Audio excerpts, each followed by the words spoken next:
Hoje no nosso vídeo nós falaremos sobre a educação infantil, né? Um olhar novo para essa educação infantil que por muitos não é valorizada. A educação infantil, ela surgiu por volta de 1970, né? Com o aumento de número de fábricas, iniciaram-se os movimentos das mulheres, né? Para trabalhar, luta por creches, elas querendo trabalhar, querendo construir a autonomia, a independência financeira da mulher. Então começaram a surgir as escolas de educação infantil. Porém, né? Totalmente assistencialista e com o foco único o cuidar. É importante a gente frisar aqui, como a professora Fernanda expressou, havia uma demanda que eram essas crianças, filhas dessas operárias, enfim, que estavam nessa busca, e haveria de existir um ambiente especializado para isso. Porque nós estamos falando da educação formal, como a professora Fernanda iniciou a sua fala.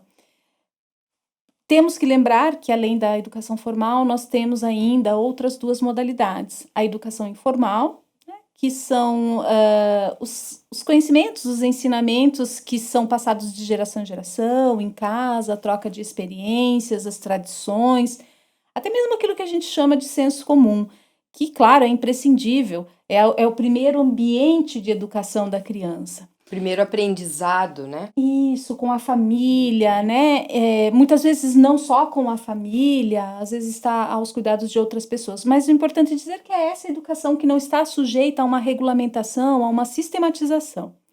E nós temos também a modalidade da educação não formal, que no Brasil vem a ser mais conhecida por volta da década de 90, também atendendo a uma demanda, né, de camadas populares.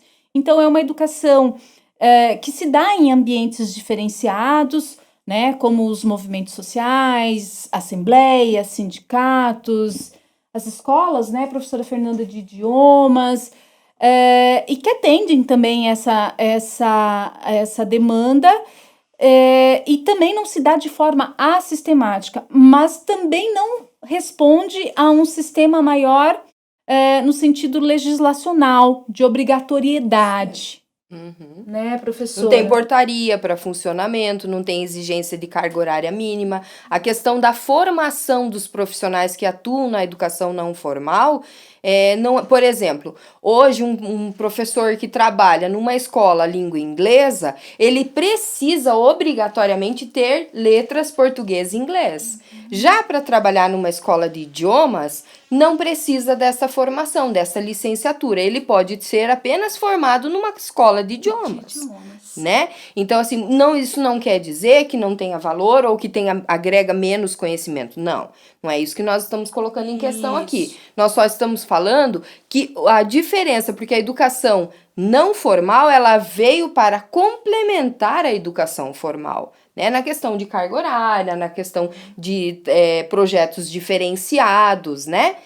Mas vamos falar aqui um pouquinho de educação infantil. Isso, né? perfeito. Que o educar e o cuidar, eles são os objetivos da educação infantil. Porém, o que a gente percebe que ainda existem são pessoas que não valorizam a educação infantil como deveria ser, E aí né? eu acho importante, professora Fernanda, a gente também estar colocando a questão de a gente não cair numa imagem equivocada do profissional da educação. Isso mesmo. Né? O professor de educação infantil hoje, para ele atuar nas escolas de ensino formal, ele tem que ter a formação específica exigida, né?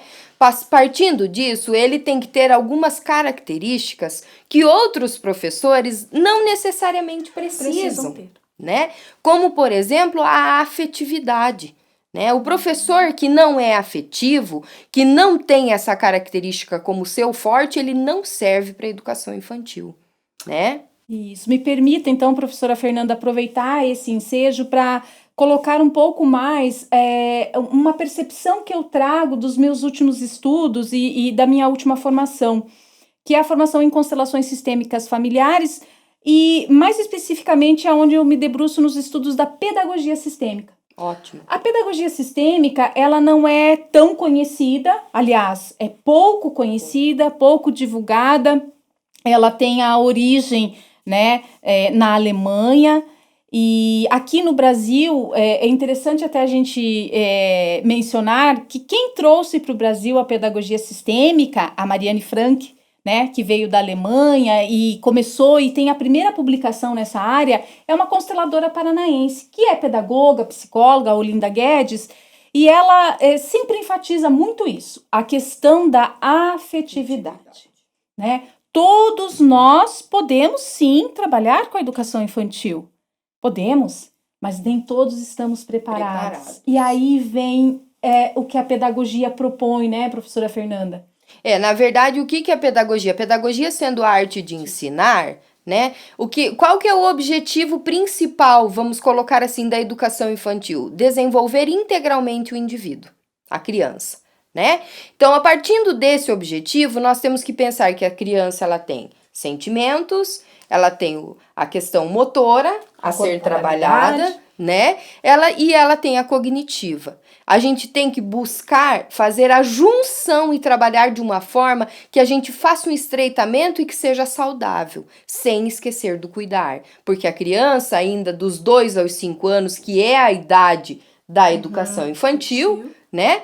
A criança exige esse certo cuidar. Por quê? Porque ela precisa de auxílio para ir ao banheiro, para se alimentar, né? Então a gente não pode esquecer que sem a afetividade, sem o cuidar especificamente do profissional da educação infantil, isso não vai acontecer. Porém, nós temos muitas pessoas que ainda confundem e que não valorizam a educação infantil. Por exemplo, tem pais que levam as crianças para a escola para quê? Para deixar lá para a criança poder brincar, né? Ou ficar para eles poder fazerem os seus afazeres, as suas tarefas diárias, né? E até mesmo para trabalhar. Mas poucos têm a visão de que se deixa na escola para a criança desenvolver.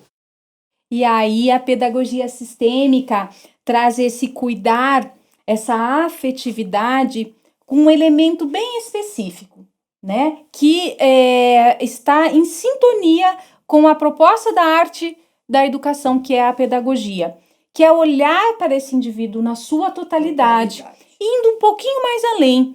A gente olhar para essas crianças que recebemos na escola, não só, né? Mas olhar para a família dessa criança. Então, percebendo que toda criança, independente da idade, independente de como ela se comporte na escola e de qual é a demanda dessa família pela escola, essa criança traz consigo uma bagagem, certo? Ela traz uma história que não é só dela, é dela e de todos os seus ancestrais, começando pelos seus pais, né? Pai e mãe. E aí a gente percebe que essa criança, dentro dessa bagagem, ela tem sim as suas experiências, das suas vivências, mas ela também traz as vivências dos seus antepassados. Então, muitas vezes, algumas questões que se tornam um tanto quanto difíceis de serem entendidas, até mesmo através de comportamentos disfuncionais, situações, até mesmo a relação dos pais com a escola, elas têm um pano de fundo que não é algo consciente dessas pessoas. Está junto com essa mochilinha que eles trazem para a escola. Atualmente eu sou professora de graduação, né? Eu uso muito a dinâmica da mochila, né? Onde eu mostro o que você carrega. Vocês adultos hoje que estão aí nos assistindo, já pararam para pensar o que vocês carregam dentro da mochila de vocês? Então, um dia eu resolvi fazer para os meus alunos, para os acadêmicos de pedagogia, o que eu carrego, Fernanda, carrego na minha mochila. Né? Nossa, eles olharam e falaram, nossa, professora, você tem medo, você tem trauma, você tem rancor, você tem ódio, você... Claro que sim, assim como eu tenho amor, eu tenho carinho, eu tenho respeito, eu tenho afetividade, eu tenho, né, outras fé. Então, assim, a gente trabalha e a gente às vezes não se dá conta, até por uma questão de falta de conhecimento, né? Do que essa criança trouxe para a escola hoje lá na educação infantil. Às vezes ela já chega na escola chorando, às vezes ela não quer comer, ela não quer brincar, ela não quer dividir o brinquedo. O que será que essa criança traz? O que aconteceu, né? Assim como eu falo também, que quando a gente trabalha né, a didática, o planejamento escolar, porque a educação infantil requer um planejamento específico, Sim. né? De acordo com faixa etária, tempo de atenção e concentração dessas crianças em atividades dirigidas, que é diferente de crianças do ensino fundamental 1, né? Então eu falo assim, às vezes o planejamento, ele precisa ser flexível, às vezes não sempre. Ele tem que ser flexível porque às vezes a criança chega na escola com algo, morreu, por exemplo, o cachorrinho. Você tem que mexer em todo o seu planejamento e trabalhar aquilo, porque a criança só vai falar daquilo a tarde inteira, né? Esse olhar que eu acho que ainda nós encaminhamos, né? Engatinhamos, né, Maria Emília? E podemos desenvolver essa parceria, né, entre as escolas, a escola formal e a pedagogia sistêmica. Afinal de contas, olhar para a criança a partir das suas vivências e não só das suas experiências, né, de seus antepassados. Por vezes, como você mesma falou, é quando nós abrimos a nossa mochilinha e começamos a vasculhar, olhar e tirar aqueles elementos que estão ali dentro para fazer um inventário, é que nós percebemos que muitas das nossas dores, dos nossos traumas, dos nossos medos, mas também das nossas alegrias, elas já são histórias vividas, experimentadas pelos nossos antepassados. E a gente herda isso de forma inconsciente. Então, em momentos como o que a professora Fernanda coloca aqui, talvez a criança chegou triste, estarrecida, chorosa, porque sofreu uma perda. Para além dessa perda desse animal que ela tanto gostava, ali ela revivenciou outros traumas, outras situações experienciadas pelos seus ancestrais, que foram de perdas, de guerras. Então, quando a gente olha para uma criança pela perspectiva sistêmica, a gente enxerga ela e atrás dela toda uma fileira de ancestrais. Pai, mãe, né? Atrás do seu pai, os seus avós paternos, atrás da sua mãe, os seus avós maternos, e assim por diante. E é claro que isso é algo que não vai determinar a aprendizagem, a evolução dessa criança, mas que deve ser levado em consideração. E deve ser olhado para isso, né? Se a criança tem algum trauma, se a criança chora demais, se a criança é uma criança que não divide brinquedos, a gente tem que olhar ela de um jeito especial, né? E perceber que essa criança precisa de ajuda. E que a origem, né, pode estar um pouco além dessa criança. E aí a ajuda começa pela criança e vai para os pais, né, estende a professora? família inteira, né? Quando a gente vê, a gente tá com todo mundo envolvido no processo para a gente tentar trabalhar de uma forma para que essa criança seja feliz, né? Para que essa criança tenha um novo olhar para uma perda, né? A morte é uma coisa que é a única certeza que a gente tem que ninguém tá preparado, né? Então a gente pode trabalhar, a gente pode amenizar esse sofrimento antecipado fazendo algumas terapias, e até mesmo acredito a Maria Emília também, né? Acredito e confio na psicologia. Claro, né? sem dúvida. A gente não pode, tem muita gente que, como que fala, que compara e que acha que uma substitui a outra. de Não, forma são alguma. terapias totalmente diferenciadas. E a ferramenta, né, da psicologia, ela é um suporte incrível para a resolução dessas questões que vão aparecendo. Como a gente bem falou aqui, professora, a questão de que o envolvimento vem a partir da criança para a família. Então, nós entendemos, né, pela ótica tanto da pedagogia sistêmica como da pedagogia, que nós começamos pela criança, mas nós tratamos o todo. A totalidade. A totalidade. Então, a educação, esse cuidado na escola não é só pela criança, é pela família. E aí, no nosso próximo vídeo, nós vamos falar um pouquinho sobre a relação entre a família e a escola.